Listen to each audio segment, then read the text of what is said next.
When you hear the word genius, you probably think of someone like Albert Einstein, but me, I always think of Kyle Shanahan, and it's not because I necessarily believe he is one, but that's what I've been told by the media countless times.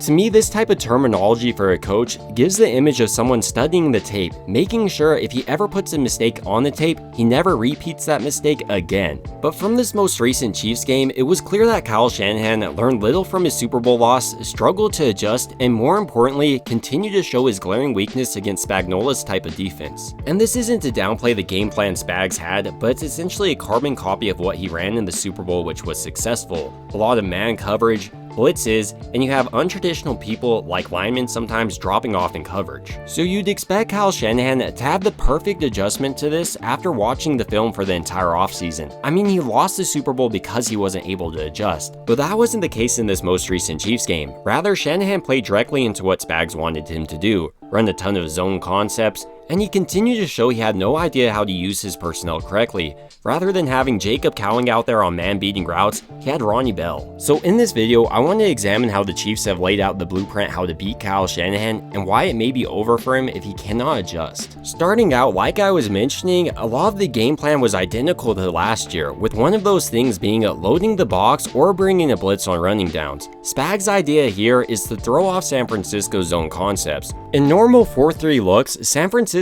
can often double up to the second level, but because Spags is loading the box here, he's able to dictate his one-on-one matchups, with one of them being a nearly impossible hook block for Dominic Puni. In the normal circumstance, Puni would have the help of Brindle to actually execute on this hook block. But once again, because Spags loaded this box and brought this blitz, this play is dead before it even begins. Another key way the Chiefs defense was able to decimate Shanahan's running game was attacking how the backs actually are reading the play. On these zone concepts, the running back is taught to read outside in.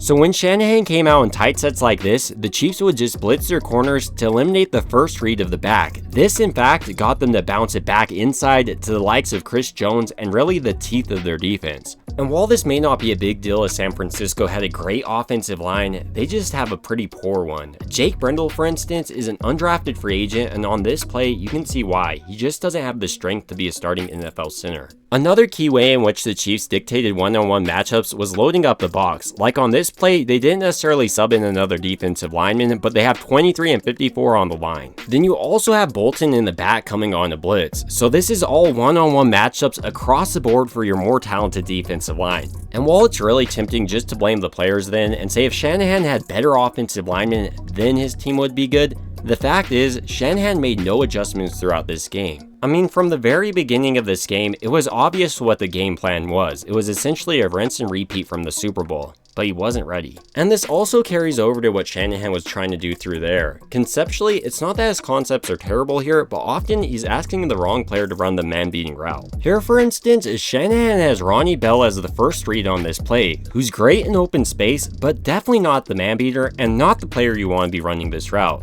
especially when the man on him is McDuffie. And before you say anything, I know that they were injured at this group, but they could have put in a guy like Cowing, or even Pearsall would have been more up to this task. And while these personnel decisions were definitely questionable, I think Shanahan was even worse in his pass protections on the day. I mean, when you're designing a game plan against a coach like Spags, you have to expect free rushers coming in on your quarterback and account for them. And he definitely could have done that. On this incompletion, for instance, if Shanahan designed it so Mason stayed in and picked up any free blitzer, this probably would have been a major completion. And then once again on this play, it looks like Colton McKivitz is taught to pick up the inside guy and then head outside on this blitz. And while I get this in certain circumstances, he has a defensive end lined up directly outside of him.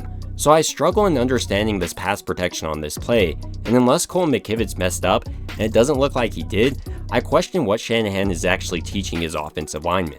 It's not that Kyle Shanahan's a bad head coach, he's just not a genius as everyone claims. He keeps the 49ers relevant every year by beating a lot of good teams, but still hasn't beat the best teams. So rather than blaming a player like Colton McKivitz or a defensive coach like Sorensen, the real issue may be that Shanahan can't figure out how to be a true genius. But ultimately, these are just some of my thoughts about why the 49ers struggled so bad against the Chiefs, and I'd like to hear your thoughts down below. It would also mean a ton to me if you could like and subscribe, and as always, I hope you guys have a great rest of your day.